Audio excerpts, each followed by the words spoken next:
はい、皆さんようこそいらっしゃいました。心のサプリ、キモトークです。東日本大震災のボランティア活動に参加した時に、そこで知り合った海外のお友達がいるんですね。で、彼にね、その当時こんな質問を受けたんですよ。彼が言うには、僕はキリスト教徒なんだけれども、キリスト教では神様は全知全能だっていうふうに教わるんです。だからこの世の中で起こる出来事は神様が望まれて起こることで、神様が望めば必ず起こるし、神様が望まなければ絶対に起こらない。だからこういう震災が起こると我々は困るんです。解釈に悩むんですって彼が言うんですよ。どういうことかというと、神様がもし望んでこの災害を起こしたとしたらならば、それはなんか罰のようなものなのかもしれない、戒めのようなものなのかもしれない。でも震災で亡くなった子の中にはちっちゃい子供とかね、生まれたばっかりの赤ちゃんとか何の罪もないような命も大勢含まれていた。じゃあこの子たちに何の罪があるんだろう、なんでこんなひどいことが行われるんだろう。そういったことですごく解釈に困るんだけれども、先生は神道の立場からだとこういった事柄が起こった時にどういうふうに解釈するんですか、どういうふうに感じるんですかっていうことをね、彼から質問されたんです。ですごくね、鋭い質問だなと思って。でね、なんでこの話をするかというと、最近同じような質問をいろんな方からされるんですよ、私。っていうのも今ほら、新型コロナウイルスが流行ってるでしょ。ね、コロナウイルスが原因で亡くなられた方もいらっしゃるし、今なお世界中で大勢の方が苦しんでおられる。じゃあなんで神様がいるのにこんな辛いこと苦しいことが起こるんだろう。そういう質問がね出てくるのも当然だと思います。で、今日はごく個人的に私個人のね考え方を述べさせてもらいたいと思います。っていうのもね、神道といったっていろいろあるしね、我々のような教派神道もあれば神社神道もあるし、古神道とか復古神道とかね、いろんな神道もあるし、私は別にその神道全体の見解を述べるような立場にはないので、あくまでも私の個人的な、考え、個人的な感じ方というのを聞いていただきたいと思います。でもちろんね、一神教的なものの考え方であるとか、そういうね、一神教を信仰している方、キリスト教とかイスラム教とかユダヤ教とかね、そうした方々、もしくはもう他の考え方を持っている人の考え方というのも私は一切否定はしません。やっぱりそれぞれがそれぞれのものの考え方や捉え方ということがあると思いますし、私はそれを尊重させていただきたいと思います。で、私はね、この世界、この地球の中、こういった天地自然の中に生かされて生きているのが人間だっていうのを私は感じてるんですね。で、この地球というのは46億年の歴史があるって言われてます。46億年って言われてもピンとこないでしょ。だからこの46億年の歴史を分かりやすく1年にギュッと凝縮するとどうなるのか。地球の誕生が1月1日の午後0時0分だとして、で、今日がその最後のね、12月31日の午後11時59分だったとして、1年にギュッとまとめるとどうなるかというと、まずね、1月の1日に地球が誕生しました。で、海が誕生したのがね、2月の18日、40億年前ね。で、次にね、海の中で微生物が誕生したのが3月5日です。ね。1月1日に地球が生まれて微生物が誕生したのが3月の5日。で、今度は卵巣類と言われるような、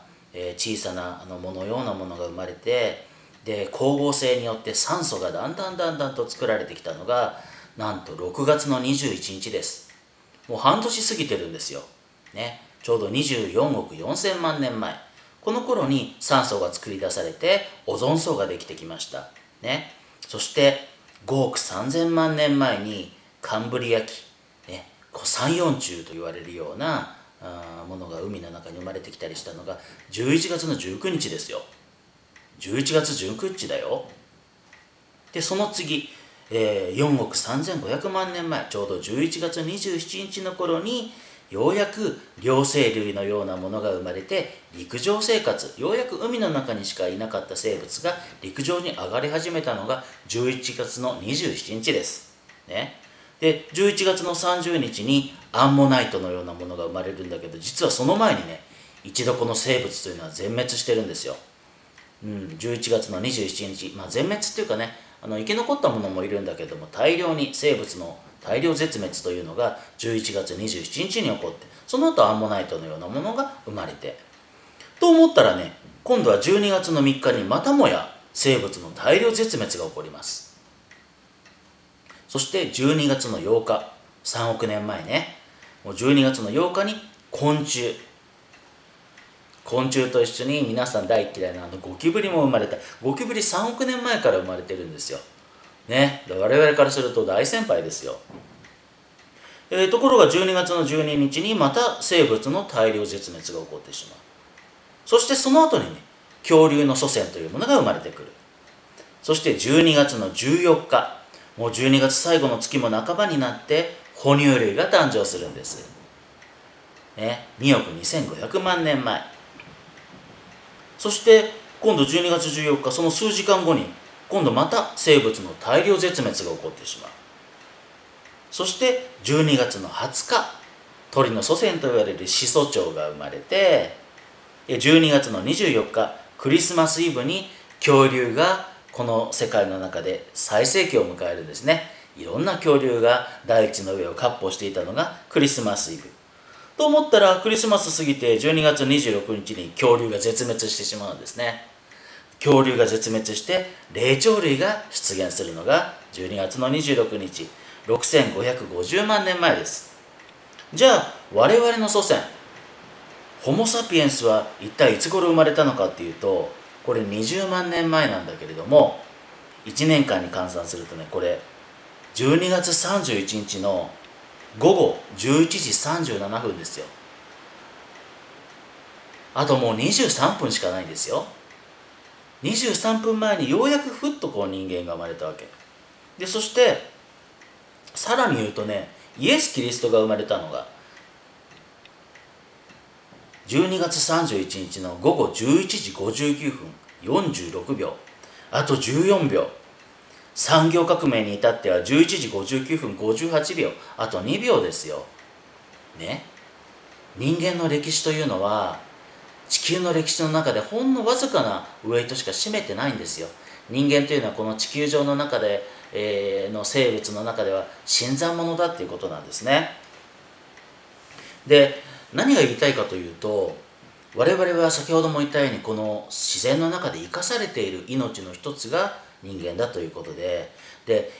この歴史の中でも何度も生物というのは絶滅してますよね。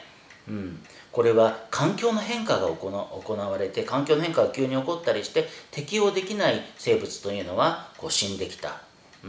でまた新たな命が芽吹いてきた。これはこの大地というのは常に生きていて変化に富んだ土地だっていうことなんですよ。だから地震も起こるし、津波も起こるし、山火事も起こるし、干ばつも起こるし、洪水も起こるし、雷も落ちるし、火山だって噴火しますしね。そういうふうにこの大地というのは46億年間じっとしていたことはなくて、絶えず変化して絶えず動いていて生きていて、そしてそれは時に人間に恵みももたらすし、そして時に人間に牙を向くこともある。そのような自然の中に生かされているのが我々だということです。だから神様はそういう世界をお作りになられて、そこに人間が住まうことを許してくださっていて、生かし育んでくださっているんだけれども、だから何かこういう人間の側に害になるようなね災害が起こった時に、これは何か特定の人間とかね、そこに住んでいる人を神様がいじめたり罰を与えようとしてされていることではなくて、これは長い地球の歴史の中でずっと行われてきたことなんだよっていうことですね。だから何かこういう自然の脅威にさらされた時に、何かこれが罰なんだとかね、何か人間が悪いんだとかね、そういうふうな形で変にネガティブになる必要はないと思います。神様にとって人間というのは子供ですから、可愛い存在であるはずです。で、大体ねこういった環境破壊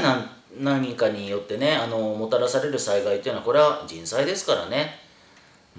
大体人間が行ってしまった環境破壊がどれだけあったか。森林を伐採して砂漠化が進んだりね、温暖化ね、大気汚染、水質汚濁、また人間が原因で絶滅した動物がどれだけいるか、それを考えると人間というのはねこの地球上の中でもしかしたらあまり役に立っていない生き物なのかもしれません。だからあまり人間中心のものの考え方にはならない方がいいと思います。でこういったね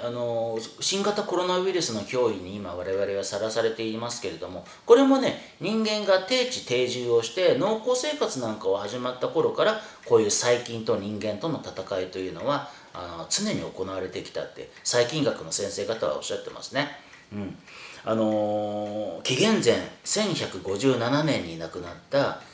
エジプトのファラオラムセス5世のミイラを調べると天然痘にかかった跡があるっていうんですね。ですからその頃から人間と疫病との戦い、こうしたウイルスとの戦いというのは起こっていたんでしょう。もっともっと前のね時代からそれはあったんだと思います。そうしたことで、我々はこういったいろいろな物事が起こってくるこういったいろいろな脅威があるような自然界の中に共に生きている命の一つが我々人間だということで、ですからこういった時にね我々は特になんかネガティブな気持ちにこう支配されるのではなくて、共にここを乗り越えてきて協力して乗り越えてきたのが人間の知恵の英知でありますからね、今回のこのウイルスもともどもに手を取り合ってね、いろいろと我慢しなければならないこともあるけどこれを乗り越えていきたいと思いますね。でそうしたことでみんなで力を合わせてなんとか乗り越えていきましょう、ね、これが神様の罰だとか天罰だとかね、そんな風にネガティブに考える必要はありませんね。そうしたことで、みんなで元気を出して、一緒に乗り越えていきたいと思います。ということで今日は私の個人的な考え方を述べさせていただきました。一神教の信仰を持っている方にはちょっと聞き慣れないような世界観かもしれないけれども、そういう考え方もあるんだっていうような感じで心のどっかに留めておいてください。本日は以上にさせてもらいます。引き続きチャンネル登録と高評価と、それとこちらベルマークがねついてますから、これポチッと押してもらえると新しい動画投稿した時に分かるようになりますので、どうぞこれからもよろしくお願いします。じゃあまた次の動画で会いましょう。